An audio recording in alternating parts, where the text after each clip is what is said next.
শ্রীলঙ্কা, বাংলাদেশ ও নেপালের পর এবার জেনজিদের বিক্ষোভে দেশ ছেড়ে পালিয়ে গেলেন আফ্রিকার দ্বীপরাষ্ট্র মাদাগাস্কারের প্রেসিডেন্ট আন্দ্রি রাজোয়েলিনা।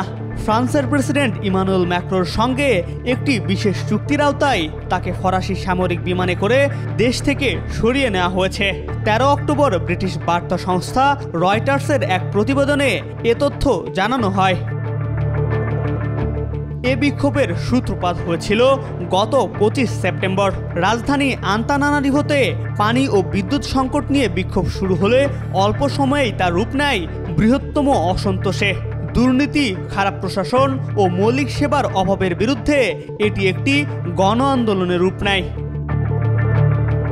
গত 2 সপ্তাহ ধরে দেশটিতে দুর্নীতি, দারিদ্র্য এবং সরকারের ব্যর্থতার বিরুদ্ধে হাজারো তরুণের বিক্ষোভ চলছিল।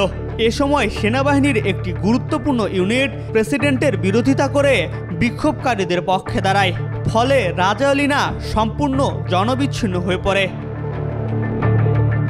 রাজোয়েলিনা ক্ষমতা দখলের প্রচেষ্টার বিষয়ে আগেই সতর্ক করেছিলেন। তিনি বলেছিলেন, অবৈধভাবে ক্ষমতা দখলের চেষ্টা চলছে। মাদাগাস্কারের যে বিদ্রোহী সেনা ইউনিট সামরিক বাহিনীর নিয়ন্ত্রণ নিয়েছে সেটি ক্যাপসার্ট নামে পরিচিত। সেনাবাহিনীর অভিজাত এই ইউনিটই 2009 সালের অভ্যুত্থানে তাকে ক্ষমতায় আসতে সহায়তা করেছিল। ক্যাপসার্ট ইউনিট দাবি করেছে তারা সেনাবাহিনীর দায়িত্ব নিয়েছে এবং নতুন সেনাপ্রধান নিয়োগ দিয়েছে। প্রেসিডেন্টের দেশ ত্যাগের খবরে রাস্তায় নেমে আসেন মাদাগাস্কারের সাধারণ জনগণ। রাজধানী আন্তানানারিভোতে আনন্দ র্যালি করে অনেকে।